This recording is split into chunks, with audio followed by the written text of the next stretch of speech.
안녕하세요. 100만원을 저축할 에너지를 얻을 그날까지 월급쟁이 100만원 저축 프로젝트 월백 접 윤방 표현봉입니다. 저희가 금융상품 연금저축계좌를 계속 살펴보고 있어요. 400만원을 납입하면 13.2%의 세금을 돌려줍니다. 이 연금저축계좌는 세 가지 유형으로 나뉘는데요. 보험, 신탁, 펀드 이렇게 세 가지입니다. 앞서 말한 두 가지는 원금이 보장되는 상품이고요. 펀드는 원금 손실이 발생할 수 있는 투자형 상품입니다. 자, 저희가 계속 설명드렸던 대로 연금저축계좌 그중에 뭘로 해야 되죠? 맞습니다. 펀드 상품으로 해야 됩니다. 원금 손실이 가능한 펀드 상품으로요. 왜 펀드 상품이어야 하는가? 대답은 간단합니다.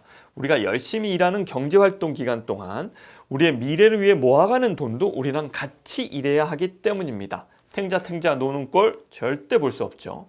연금저축계좌의 상품별 특징을 저희가 살펴보면 그 이유를 더 알 수 있습니다. 말씀드렸던 대로 연금저축 신탁, 연금저축 펀드, 연금저축 보험 이렇게 있는데요. 각 상품의 특징을 핵심만 놓고 보면 첫 번째 연금저축 보험은 공시 이율로 굴러갑니다. 이자랑 비슷한 개념이라고 쓰는 보험사의 이율 개념인데, 그리고 또 더더군다나 최저 보증 이율도 있습니다. 원금 보장도 되고요. 예금자 보호도 되고 종신으로 연금을 받을 수 있는 기능도 있습니다. 두 번째 연금저축 신탁은요. 채권을 90% 이상 가져갑니다. 그러니까 안전자산 비중이 높다는 거죠. 그래서 원금 보장이 또 나중에 됩니다. 예금자 보호도 되고요. 마지막으로 연금저축 펀드는요. 주식형, 채권형 이런 펀드들의 비율을 조정해서 가입할 수 있죠. 원금 보장되냐? 아니, 되지 않습니다. 예금자 보호도 되지 않습니다. 그리고 실적 배당에 따라서 실적이 좋으면 많이 받고 그렇지 않으면 적게 돌려받는 겁니다. 이렇게 말씀드리고 나니까 연금저축펀드 별로 안 좋은데? 이런 느낌이 드실 수도 있습니다. 근데 일단 저희가 알아야 될 건요. 세 상품 모두 동일한 세액공제 효과를 갖고 있다는 겁니다. 뭘 해도 상관없다는 거죠. 그리고 또 하나, 이 상품 자체가 노후를 대비하기 위한 상품이니까요. 우리 삶에서 가장 할 수 있는 장기 투자 상품인 겁니다. 가장 뒷 목표를 저희가 얘기하고 있는 거니까요. 그런데 앞서 말한 두 가지 상품, 보험과 신탁은 원금도 보장되고 안전하다고 얘기했고요. 이 얘기는 근데 반대로 얘기하면 안전하게 운영하려면 물가상승률 정도 내지는 그보다 못한 수익을 준다는 얘기가 됩니다. 만약에 저희가 한 1천만 원이 있다라고 가정을 해볼게요. 이걸 저희가 금융기관을 믿지를 못해요. 그래서 집안 금고에 넣어 놓는다면 어떨까요? 이 돈을 안전하게 지키긴 했겠지만 물가 상승률 때문에 그 돈의 가치는 점점점 줄어드는 그림이 돼 가겠죠. 자, 그래서 저희가 그런 걸 막기 위해서 물가 상승률 정도의 수익을 주는 원금이 보장되는 안전한 예금 상품 이런 데 한번 맡겨보겠습니다. 매년 1.5%대의 수익이 나지만 물가 상승률도 1.5%라고 가정하면 돈의 가치는 늘어나지 않고 제자리를 걷는 그림이 되겠죠. 자, 아까 조금 전에 봤던 연금저축 보험이나 연금저축 신탁이 원금을 지켜주는 기능을 가지면서 수익을 낸다라고 했었을 땐 요 정도 수익일 개연성이 높습니다.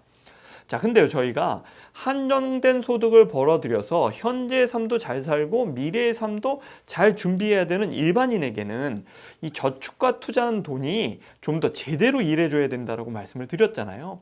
이게 투자가 필요한 이유입니다.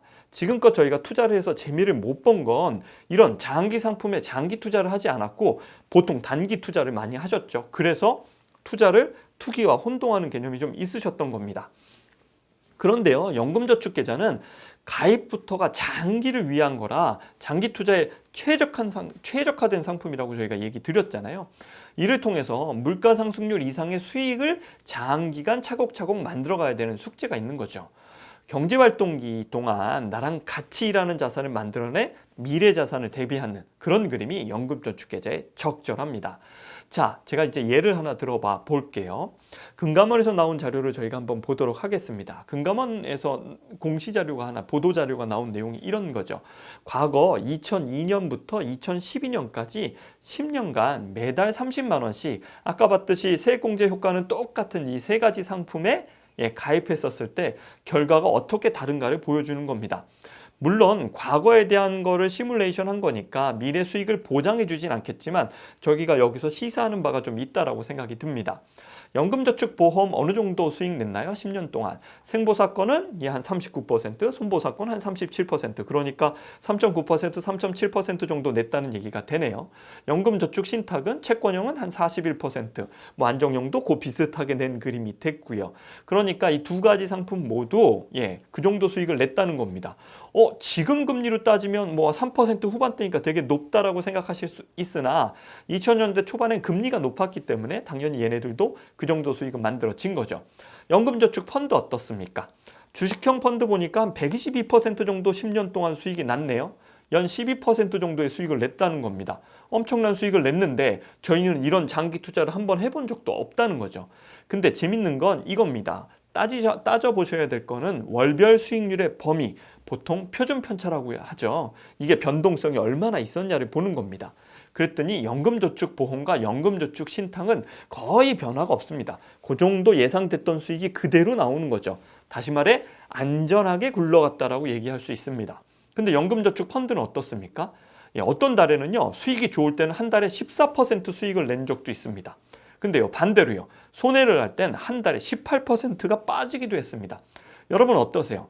장기 투자 관점을 갖지 않는다면 이렇게 변화하는 장에서 마음 편하게 가실 수 있겠습니까? 네, 이게 바로 장기 투자의 효과입니다. 또 하나 저희가 짚고 넘어가야 될 건 2002년, 2012년 사이에 별의별 일이 다 있었습니다. 미국에서 발생한 금융위기도 있었고요. 유럽에서 발생한 재정위기도 있어서 전 세계 증시가 뚝뚝 떨어지는 경험들도 있었던 거죠. 그런 것마저도 이겨내는 게 매달 30만 원씩 사시면서 장기 투자한 효과라는 거 명심하시고요. 기존의 관행이 아닌 장기 투자에 대해서 새로운 시각을 가져보실 수 있습니다. 자, 월백저프 오늘 내용은 여기까지입니다.